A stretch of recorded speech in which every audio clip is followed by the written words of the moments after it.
Hi, it's Sue. Thanks for joining me for today's Bible reading.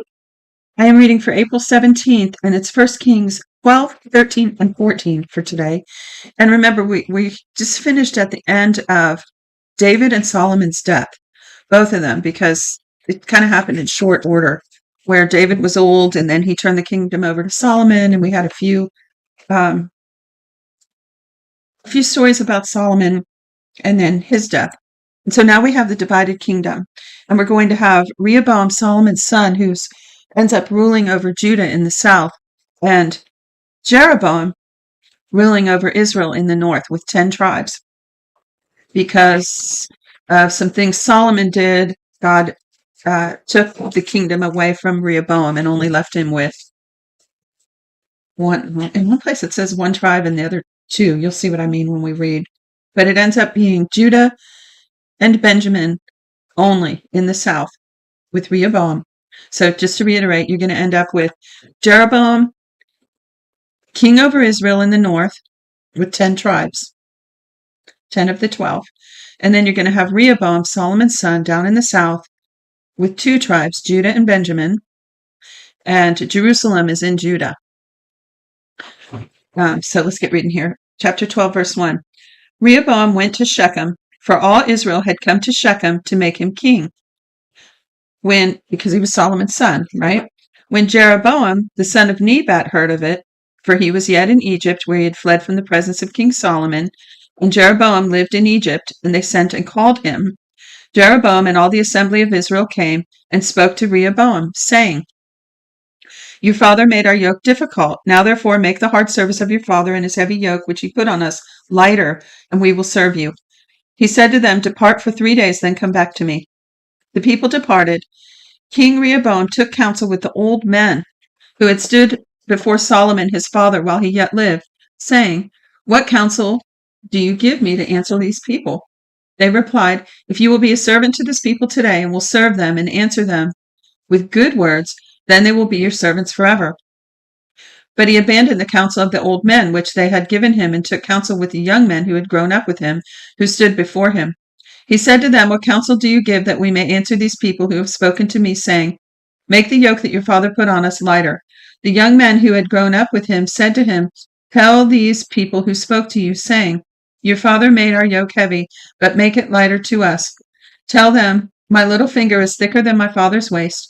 Now my father burdened you with a heavy yoke, but I will add to your yoke. My father chastised you with whips, but I will chastise you with scorpions. So Jeroboam and all the people came to Rehoboam on the 3rd day, as the king asked, saying, Come to me again the 3rd day. The king answered the people roughly and abandoned the counsel of the old men which had given him and spoke to them according to the counsel of the young men, saying, My father made your yoke heavy, but I will add to your yoke. My father chastised you with whips, but I will chastise you with scorpions. So the king didn't listen to the people, for it was a thing brought about from Yahweh that he might establish his word, which Yahweh spoke by Ahijah the Silonite to Jeroboam the son of Nebat. When all Israel saw that the king didn't listen to them, the people answered the king, saying, What portion have we in David? We don't have an inheritance with the son of Jesse. To your tents, Israel. Now see to your own house, David. So Israel departed to their tents and lived in the cities. Israel departed to their tents. But as for the children of Israel who lived in the cities of Judah, Rehoboam reigned over them. Then King Rehoboam sent Adoram, who was over the men subject to forced labor, and all Israel stoned him to death with stones. King Rehoboam hurried to get himself up to his chariot to flee Jerusalem. So Israel rebelled against David's house to this day. When all Israel heard that Jeroboam had returned, they sent and called him to the congregation and made him king over all Israel. There was no one who followed David's house except for the tribe of Judah only. When Rehoboam had come to Jerusalem, he assembled all the house of Judah and the tribe of Benjamin, 180,000 chosen men who were warriors to fight against the house of Israel to bring the kingdom again to Rehoboam son of Solomon. But the word of God came to Shemaiah, the man of God, saying, Speak to Rehoboam the son of Solomon, king of Judah, and to all the house of Judah and Benjamin, and to the rest of the people, saying, Yahweh says, You shall not go up or fight against your brothers, the children of Israel. Every one return to his house, for this thing is from me. So they listened to Yahweh's word and returned and went their way according to Yahweh's word. Then Jeroboam built Shechem in the hill country of Ephraim, and lived in it. And he went out from there and built Penuel. Jeroboam said in his heart, now the kingdom will return to David's house. If this people goes up to offer sacrifices in Yahweh's house at Jerusalem, then the heart of the people will turn again to their Lord, even to Rehoboam, king of Judah, and they will kill me and return to Rehoboam, king of Judah. So the king took counsel and made 2 calves of gold, and he said to them, it is too much for you to go up to Jerusalem. Look and behold your gods, Israel, which brought you up out of the land of Egypt. He set the one in Bethel and the other in Dan. This thing became a sin, for the people went even as far as Dan to worship before the one there. He made houses of high places and made the priests from among the people who were not of the sons of Levi. So basically he's creating his own religion here, his own gods, his own religion, completely outside of what God had commanded. And yeah, so where did I leave off? So he took priests that were not Levi.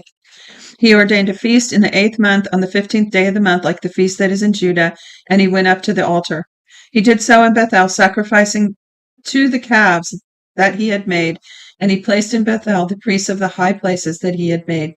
He went up to the altar which he had made in Bethel on the 15th day of the 8th month, even in the month which he had devised in his own heart, and he ordained a feast for the children of Israel, and went up to the altar to burn incense. Behold, a man of God came out of Judah by Yahweh's word to Bethel, and Jeroboam was standing by the altar to burn incense. He cried against the altar by Yahweh's word and said, Altar, altar. Yahweh says, Behold, a son will be born to David's house, Josiah by name. On you he will sacrifice the priests of the high places who burn incense on you, and they will burn men's bones on you. He gave a sign the same day, saying, This is a sign which Yahweh has spoken. Behold, the altar will be split apart, and the ashes that are on it will be poured out. When the king heard the saying of the man of God, which he cried against the altar of Bethel, Jeroboam put out his hand from the altar, saying, Seize him.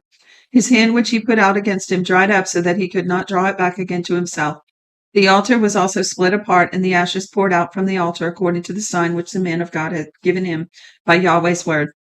The king answered the man of God, Now intercede for the favor of Yahweh your God, and pray for me, that my hand may be restored to me again. The man of God interceded with Yahweh, and the king's hand was restored to him again, and became as it was before. The king said to the man of God, Come home with me and refresh yourself, and I will give you reward. The man of God said to the king, Even if you gave me half of your house, I would not go with you, neither will I eat bread nor drink water in this place. For so it was commanded me by Yahweh's word, saying, You shall eat no bread, drink no water, and don't return by the way you came. So he went another way and didn't return the way he came to Bethel. Now, an old prophet lived in Bethel, and one of his sons came and told him all the works that the man of God had done in Bethel. They also told their father the words which he had spoken to the king. Their father said to him, Which way did he go? Now his sons had seen which way the man of God went who came from Judah. He said to his sons, Saddle the donkey for me. So they saddled the donkey for him, and he rode on it. He went after the man of God and found him sitting under an oak. The story, I can't stand reading this story. If you know it, you understand why. If you know anything about this story, any revelation or insight or principles or aspects about the story, put them in the comments or post some links down there. But this story has always bothered me. So let's read. So he found him sitting under an oak, and he said to him, Are you the man of God who came from Judah? He said, I am. Then he said to him, Come home with me and eat bread. He said, I may not return with you, nor go with you. I will not eat bread or drink with you in this place. For it was said to me by Yahweh's word, You shall eat no bread or drink no water there, and don't turn again to go by the way that you came. He said to him, I also am a prophet as you are. An angel spoke to me by Yahweh's word, saying, Bring him back with you into your house, that he may eat bread and drink water. He lied to him. So he went back with him, ate his bread, and drank water.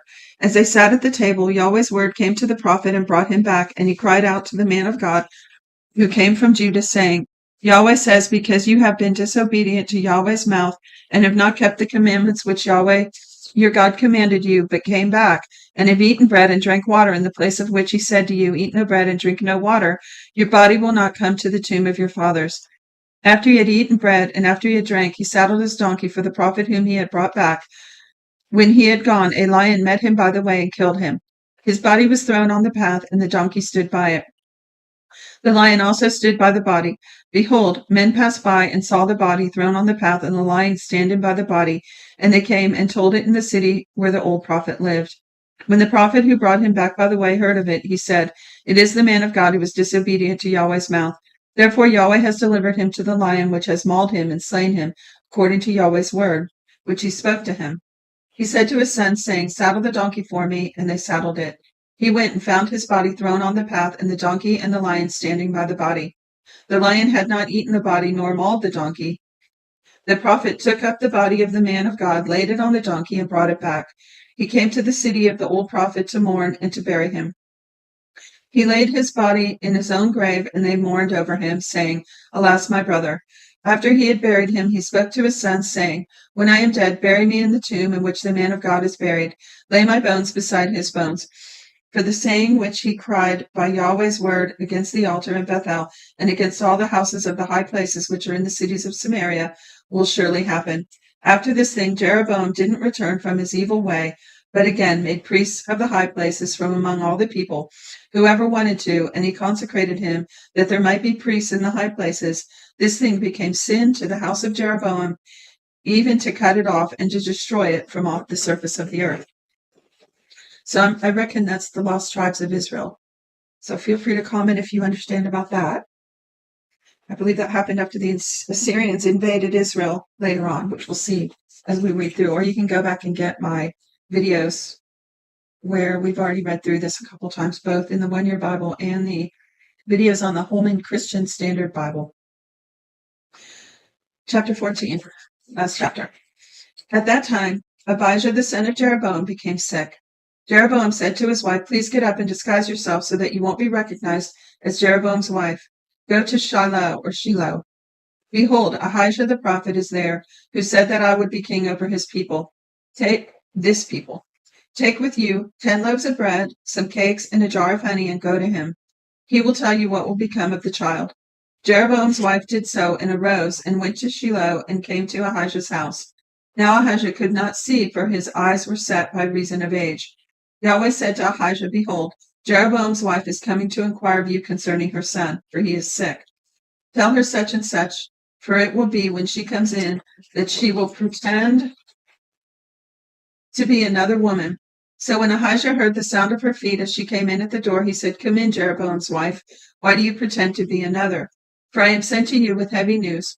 Go tell Jeroboam, Yahweh, the God of Israel, says, because I exalted you from among the people and made you prince over my people Israel, and tore the kingdom away from David's house and gave it to you, and yet you have not been as my servant David, who kept my commandments and who followed with all his heart to do that which was right in my eyes, but have done evil above all who were before you, and have gone and made for yourself other gods, molten images, to provoke me to anger, and have cast me behind your back.